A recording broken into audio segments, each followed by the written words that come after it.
যে কোনো একটা কোচিং সেন্টার তোমার চান্স না পাওয়ার পিছনে এক নাম্বার কারণ হইতে পারে। তো একজন একটা কমেন্ট করছে গতকাল আমার ভিডিওতে যে ভাই আপনি এইচএসসিতে এত ভালো প্রিপারেশন থাকার পরেও কেন আসলে ফার্স্ট টাইমে চান্স পান নাই। সো এইটার পরিপ্রেক্ষিতে আজকের ভিডিওটা বানানো, কারণ আমি ফার্স্ট টাইমে চান্স না হওয়ার পিছনে আমি যেটা সবচাইতে মেজর কারণ মনে করি সেটা হইলো আমার কোচিং সেন্টার, মানে আমি যে কোচিংয়ে আসলে ক্লাস করতাম।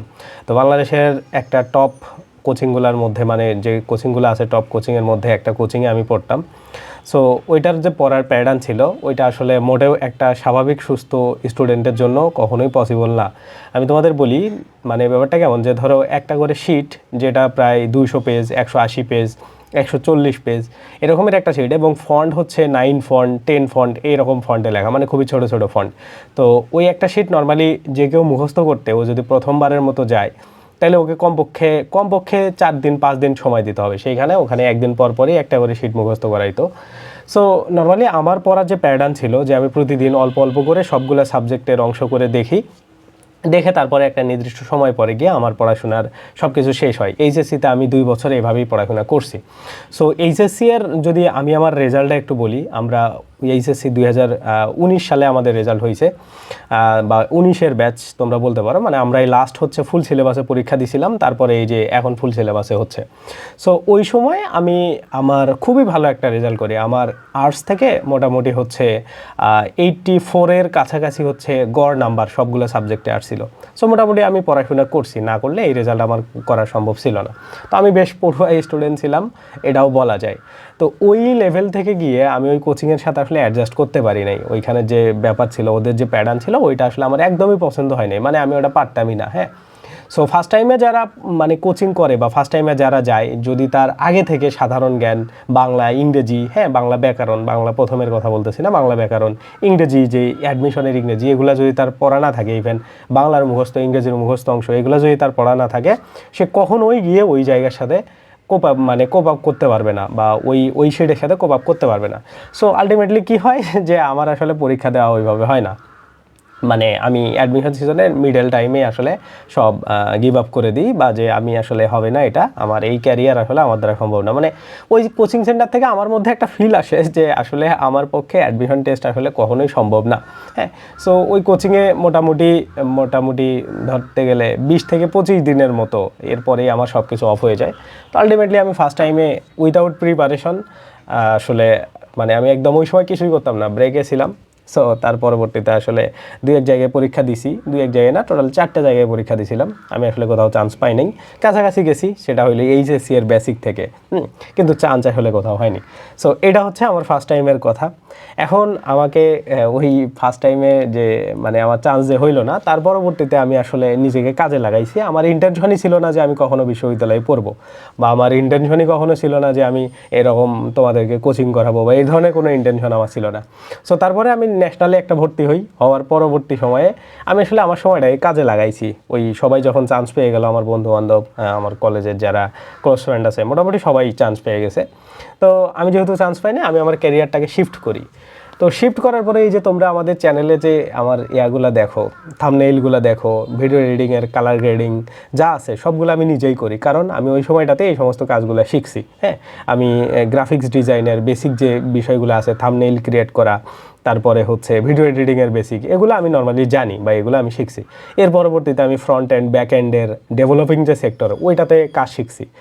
তারপরে ডিজিটাল মার্কেটিংয়ের উপর আমি ফুল একটা কাজ শিখে ফাইবার মার্কেট প্লেসে আমি $400 মতো আর্নও করছি। হ্যাঁ, লেভেল 1 থেকে 2 সেলার যাওয়ার একটা প্রসেস আছে, তোমরা যারা ফাইবার মার্কেট প্লেস সম্পর্কে জানো।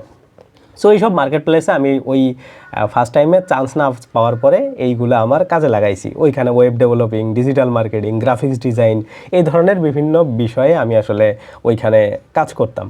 সো এইভাবে আমি আমার বেসিকগুলা ওই সময়টাতে ডেভেলপ করছি, হ্যাঁ, যেগুলো এখন আমার আসলে হেল্প করতেছে। সো আমি গতকালকে যে ভিডিওটা দিছি ওইটাতে বলছি যে কোচিং আসলে করা লাগে না। হ্যাঁ, তার পরবর্তীতে যখন আমি প্রিপারেশন নিছি, আমার আসলে প্রিপারেশন নেওয়ার মানে ইচ্ছাই একদম ছিল না। তো তখন কোভিডের টাইম হওয়ার পরে ধীরে ধীরে বাড়তেছিল অ্যাডমিশন টাইম। হ্যাঁ, সব কিছু তো অচল ছিল, মাঝখানে 1 বছর অ্যাডমিশন টেস্টই হয়নি, 20 সালের অ্যাডমিশন টেস্টটা। তো আমি যখন সেকেন্ড টাইম তখন পরীক্ষা দিছি আমরা 3 বছরের সময় গিয়ে, মানে 19 সালে এইচএসসি দিলাম, 20 সালে কোনো পরীক্ষা হয়নি, 21 সালে গিয়ে আমরা মোটামুটি পরীক্ষাগুলো দিয়ে চান্স পাইছি। সো ওই যে একটা কোভিডের টাইম, ওই কোভিডের টাইমে আসলে আমি আমার প্রিপারেশনগুলা মানে নিছি অন্য সেক্টরে, নট আমার পড়াশোনা সেক্টরে। সো আমার ইচ্ছাই ছিল যে আমি পড়াশোনা গিভ আপ করে দেবো, আমার পড়াশোনার কোনো প্রয়োজন নাই, আমি পড়াশোনা করব না। তো সেই জায়গা থেকে আমি আমার মানে পুরো ক্যারিয়ারটাকে শিফট করাইতেছি। তো হুট করে এরকম লেট হইতে হইতে হইতে হইতে হুট করে মানুষের লাইফে তো অনেক ব্যাপারই থাকে। তো হুট করে আমার মনে হইলো যে আমার আসলে প্রিপারেশন নেওয়া উচিত। তখন আমার কাছে মেবি 70 ডেজ বা 75, 60, 70 ডেজের 2 থেকে 3 মাসের কাছাকাছি একটা সময় আমাদের বিভিন্ন বিশ্ববিদ্যালয়ের পরীক্ষাগুলোর টাইম ছিল। তার পরবর্তীতে আমি আসলে সেই পরীক্ষার প্রিপারেশন নিই। হ্যাঁ, তো সেই স্টোরিটাই আমি তোমাদেরকে গতকালকে বলছি যে এইভাবে তোমরা আসলে কোচিং করার কোনো প্রয়োজন নাই, এই কয়েকটা বই এবং এইভাবে তোমরা পড়ো, তাইলে তোমাদের চান্স হয়ে যাবে। ঠিক আছে? সো আমি আসলে তোমাদেরকে নিরুৎসাহিত করতেছি না, কোচিং তোমরা করতেই পারো, নো প্রবলেম। আমি ওই কোচিং থেকে চান্স পাইনি এর মানে এমন না যে হচ্ছে আর কেউ চান্স পাইনি। আমি চান্স পাইনি, অনেকে তো চান্স পাইছে, তার মানে অনেকের সাথে এই পড়ার স্টাইল যায়। বাট আমার ব্যক্তিগতভাবে মনে হয়েছে যে আমার চান্স না পাওয়ার পিছনে কোচিংয়ের দায় আছে। তারপরে আরও আমি বলতে পারি যে কোচিংয়ের টিচারের যে কোয়ালিটি ছিল আসলে আমার পছন্দ মতো হইতো না। হ্যাঁ, আমার মানে কিছু আমি প্যাটার্ন বলি, এগুলো তোমরাও নিজেরা কোচিংয়ে গিয়ে পাবা। তাদের একটা করে শিট ছিল। তো টিচার এসে নর্মালি অবশ্যই একটা টিচারের গুণ কি, ভালো টিচার যে সে আসবে তার মতো সুন্দর করে লেকচার দিবে। তো আমি দেখতাম আমাদের এসে শিট দাগায় দিত যে এই লাইন ইম্পর্টেন্ট, এই লাইন ইম্পর্টেন্ট। হ্যাঁ, তো এই জিনিসগুলো আসলে আমার খুবই বেখাপ্পা লাগতো যে এভাবেও পড়ানো যায়। সেটা বাংলা, ইংরেজি, সাধারণ জ্ঞান সব ক্লাসেই এমন হইতো। সো তারপরে আমি ভাবলাম যে আসলে এই লাইন আমার জন্য না, যার কারণে আমি আসলে প্রিপারেশনটা একদমই নাই, না নিয়ে পরীক্ষা দিয়েছিলাম। বাট আলটিমেটলি যেটা হবার সেটাই হয়েছে। সো এমন না যে আসলে আমার মানে তোমাদেরকে আমি যে বললাম যে এইচএসসি এর বেসিক থাকার ভালো ছিল, যার কারণে আমার 60 দিনে প্রিপারেশন কমপ্লিট 70 দিনে হয়েছে। সো এমন বিষয়টা এমন না যে আসলে আমার এইচএসসিতে ভালো প্রিপারেশন ছিল, আমি ভালো রেজাল্ট করছি। হ্যাঁ, বাট আমি হচ্ছে ফার্স্ট টাইমে পড়াশোনা করছি, ধুমায়ে করিডোরে চান্স পাই না, এই বিষয়টা এমন না। ঠিক আছে? সো যাই হোক, এইটা আসলে মানে আমি আমার নর্মালি পার্সোনাল লাইফ নিয়ে একদমই কারোর সাথে শেয়ার করি না, বা আমি যেই 4-5 বছরে আছি আমার আইডিতেও কেউ কোনো আমার স্টুডেন্ট অ্যাড থাকে না। হ্যাঁ, সো এই হচ্ছে আমার ফিলোসফি, কারণ আমার একটা আলাদা ওয়ার্ল্ড আছে, সেই ওয়ার্ল্ডে আমি একরকম আর তোমাদের সাথে আমি কথা বলে আমি আর একরকম। হ্যাঁ, এটা আমার একটা প্রফেশনাল লাইফ। তো প্রফেশনাল অ্যান্ড পার্সোনাল লাইফ আমি কখনোই মিক্স করাই না এবং করাবো না। তারপরে এই প্রশ্ন আমি নাইলেও হাজারের বার পাইছি, পোলাপানরে বিভিন্ন সময় বিভিন্ন কথা বলে থামায় দিছি। বাট আলটিমেটলি এই জিনিসটা কোনো না কোনো সময় ক্লিয়ার করা লাগতো, যার কারণে আমি আসলে করলাম। তো যাই হোক, বেস্ট অফ লাক। কোচিং না করেও চান্স পাওয়া যায়, কীভাবে চান্স পাবা আমি ভিডিওতে অলরেডি দিয়ে দিছি, তোমরা চাইলে আমাদের পেজে চেক করে দেখতে পারো। আল্লাহ হাফেজ।